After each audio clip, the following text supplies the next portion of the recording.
On my wedding day, I lost a game and had to feed his childhood friend alcohol mouth to mouth. In response, I turned around and kissed his best man, leaving everyone at the ceremony in shock. Mason and I had been in love for 8 years, and we finally held our wedding on National Day. I wore a bright suit, waiting quietly in the room for him to come. After waiting for a long time without seeing anyone, I heard a burst of cheers from outside. Looking up, I saw that it was my groom, Mason, and his childhood friend Claire. They had lost a game and had to face the punishment. There was no rush. Mason picked up the glass from the table, filled his mouth with wine, and kissed Claire's lips. Their lips and tongues touched, making a sound, and the wine soaked their collars. It took them a good 10 seconds before they separated. Claire's face was flushed, and her lips were bright red and slightly swollen.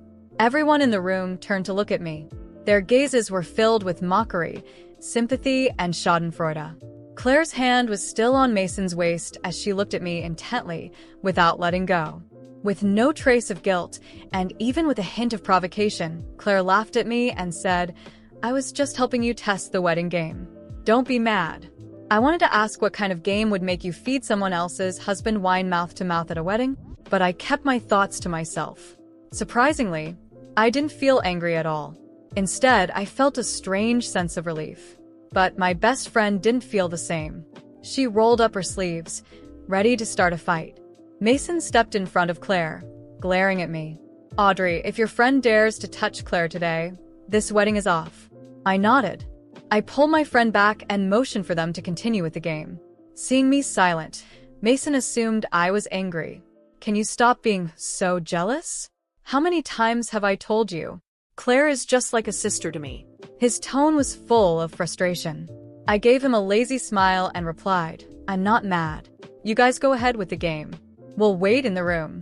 Faced with my calm response, he had nothing more to say and sat down to continue playing truth or dare with his buddies. Soon, Mason lost again, and he chose truth. Claire quickly took the chance to ask a question, looking at him tenderly. "If Audrey weren't here, would you marry me?" As she spoke, she pulled out a black duffel bag from behind her, revealing stacks of $100 bills inside. "There's $200,000 in here. It can't be a dowry, so just take it as a gift."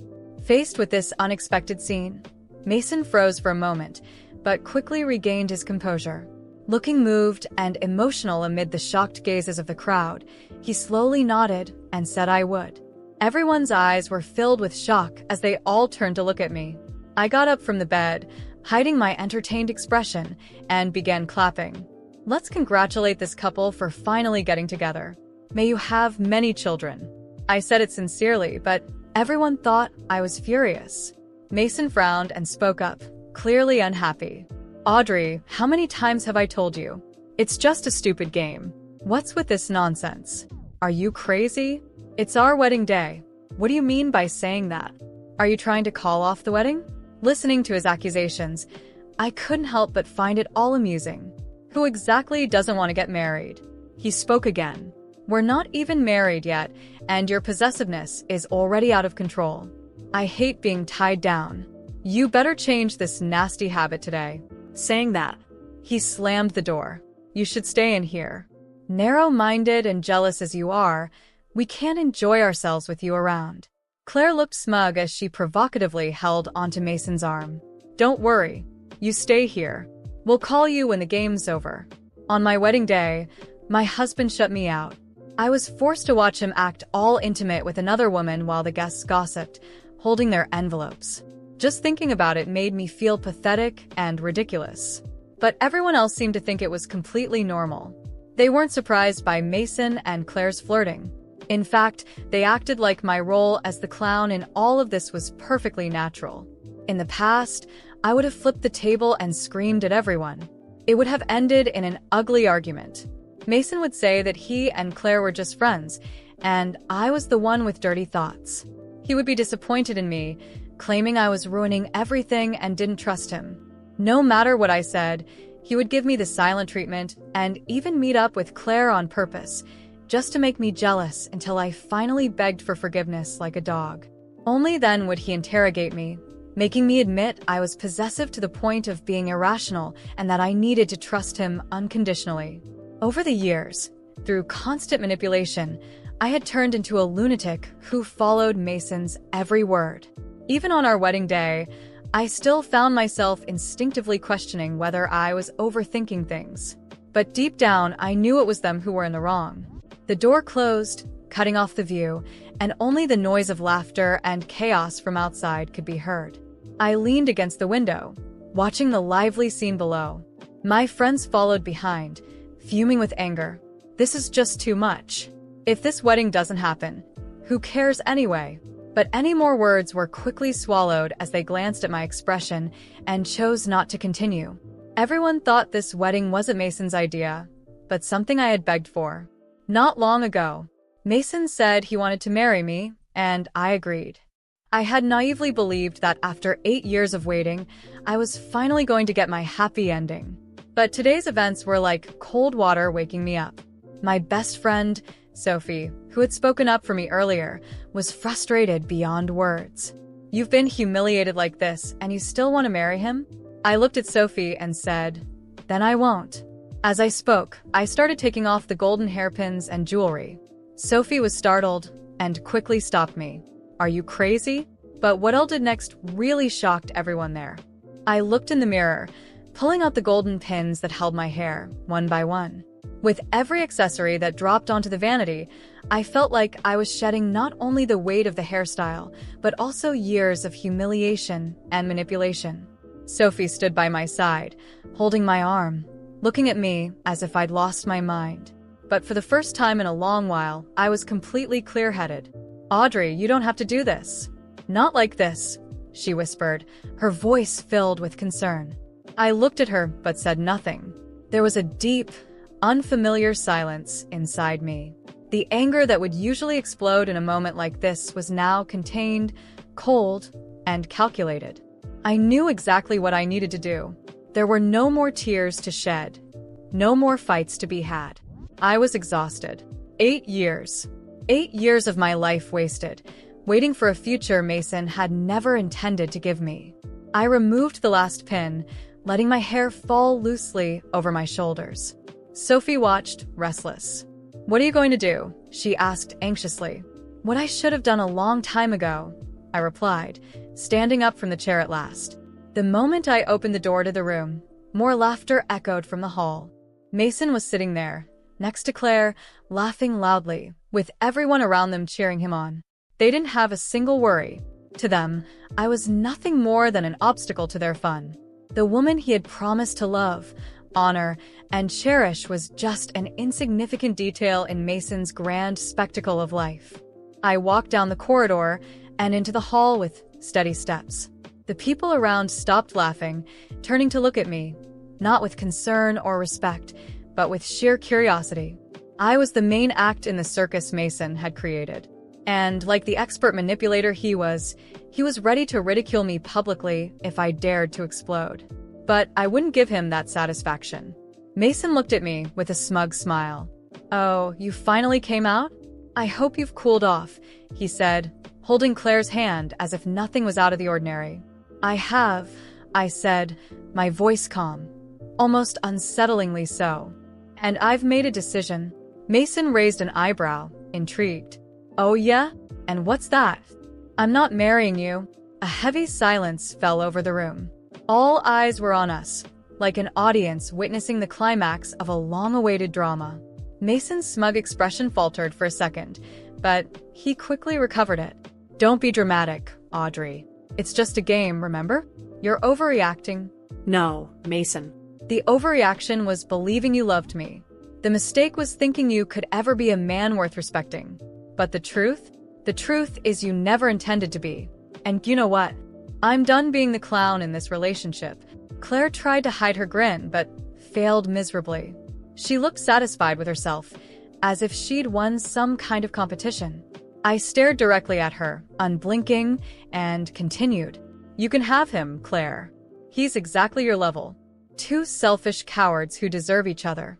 Her grin vanished, replaced by a flicker of annoyance.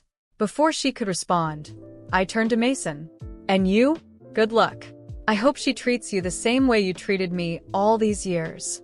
Maybe, when it's too late, you'll finally realize what you lost." He started to get up, but I raised my hand to stop him. No. There's nothing left to say. The show's over for me. I turned toward the guests, most of whom held envelopes stuffed with money, their eyes wide with shock. Oh, and for those who brought gifts, leave them with a happy couple. They need them more than I do. And with that, I walked out of the hall, feeling all their stunned gazes trailing behind me. Sophie hurried after me, unable to hide her proud smile. "I've never been so proud of you," she said. I exhaled, but it was a breath of relief, not sorrow. "So am I, Sophie." So am I. We walked together into the night, the cool air wrapping around me like a liberating breeze. For the first time in a very long while, I felt like I could breathe. There were no more doubts, no second-guessing what I should have done or said. I was free. As I walked out of that hall, something inside me shifted. For years, I had been nothing more than a puppet in Mason's hands, trapped in a never-ending cycle of empty promises and emotional manipulation. But now I was free, and not just free to move on. Free to make sure he never forgot the mistake of underestimating me. Sophie followed me to the parking lot, the cool night breeze cutting through the silence between us. I stopped in front of her car, and, for the first time in a long while, I let out a low, bitter laugh. She looked at me curiously, but didn't say a word. I knew what I was about to do wouldn't make sense to many people, but I didn't care. This night wasn't going to end peacefully. Not for Mason. "It's starting, Sophie," I said, looking her straight in the eye. "This is the last time anyone laughs at me without consequences." She smiled back, the kind of smile only a true friend can give. She knew that whatever I was planning wasn't reckless. Sophie had watched me silently for years as I lost parts of myself for a love that never really existed. But tonight would be different. "What do you need?" she asked without hesitation. "First, I need time. Enough time for him to think he's gotten away with it." The following week, I cut all contact with Mason and anyone connected to him. I disappeared without explanations, leaving no trace. I let him believe that my departure was impulsive, something he could ignore and move on from. That's how Mason dealt with everything. He ignored it until reality vanished. And for a while, that's exactly what he did. I knew he'd move in with Claire as soon as he could. He was predictable, a walking cliché who thought he was special. Tracking their every move was easy, thanks to Claire's obnoxiously public social media posts. Pictures of vacations, expensive dinners, and sickly sweet captions that made anyone want to gag. The perfect life, or so they thought. Meanwhile, I quietly laid the groundwork for my plan. I went back to school and built something Mason never thought I was capable of, a small consulting firm dedicated to helping women in situations similar to mine. Success came quickly. Within months, I had a solid network of clients and contacts. Each woman who came to me became another piece in the puzzle of my revenge. At the same time, I started gathering information, nothing obvious, just small details about Mason and Claire's finances, their lifestyle, and, most importantly, their debts. Mason had always been terrible with money, and Claire, even worse. It didn't take long to discover they were teetering on the edge of financial ruin, sustaining their flashy lifestyle with loans and empty promises. And that's when I made my move. I sent Claire an anonymous message, hinting at a secret about Mason, that he had still been in contact with me all along. It wasn't true, of course, but Claire was predictable. She confronted him within hours, and the fights began to spiral out of control. Every word she hurled at him was another dagger in the fragile trust they had built. Mason tried calling me several times, but I never answered. With each attempt, I knew he was losing control, something he despised. His insecurity festered like poison. Meanwhile, Claire began to pull away, unable to handle the idea that Mason had never truly loved her. The happy social media posts slowed down. The vacation stopped. The fairy tale they tried to sell to the world was falling apart, and I had barely started. Then I went after their weakest point, the house they had bought together. Using the information I had gathered, I discovered they had used the house as collateral for a loan they couldn't afford. With the help of contacts from my consulting network, I quietly purchased the debt. Legally, the house was now mine. The morning Mason and Claire received the eviction notice, I imagined the panic on their faces. Claire would beg for a solution, and Mason, stubborn and proud, would refuse help from anyone, exactly as I had planned. Then I made my entrance. I waited until they were at their breaking point before arranging a meeting with Mason. I chose a small, quiet cafe, and when he arrived, he looked worn down and defeated. For the first time in years, he no longer carried the arrogance that had once defined him. "Audrey," he began, frustration heavy in his voice. "Please, we need to talk. This has gone too far." I smiled, a cold, distant smile, and stared him down. No, Mason. "It's gone just far enough." He looked at me, confusion flickering across his face as he tried to understand how I had flipped the game on him. It was a look I had waited years to see. "Why are you doing this?" he asked, as if he were the victim in all of this. "Because for years, you made me your joke. You turned me into a toy for your amusement. And now, I've decided it's my turn to play." He opened his mouth to respond, but I raised a hand to silence him. "Oh, and by the way, Claire already called me. she's done. She's leaving you." Mason paled. He knew he had lost, not just the house, but the only person foolish enough to tolerate his lies and manipulation. "What do you want?" he asked quietly. I leaned in closer, keeping my gaze locked on his. "I want you to feel exactly what I felt all these years. Insignificant and alone." With that, I left him sitting there, drowning in his own misery. There was nothing more to say. My revenge was complete. And the best part? I didn't need him, or anything he thought I wanted. I had my freedom, my success, and, finally, the peace he could never take from me. As I stepped out of the cafe and felt the cool air on my face, a genuine smile spread across my lips. Mason was the past. And as for me?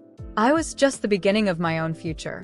After that meeting with Mason, something inside me changed for good. It wasn't just the feeling of victory over someone who hurt me, it was something deeper. For the first time in years, I felt light, as if I had finally let go of an anchor that had been dragging me down. The revenge was complete, but more importantly, I was at peace.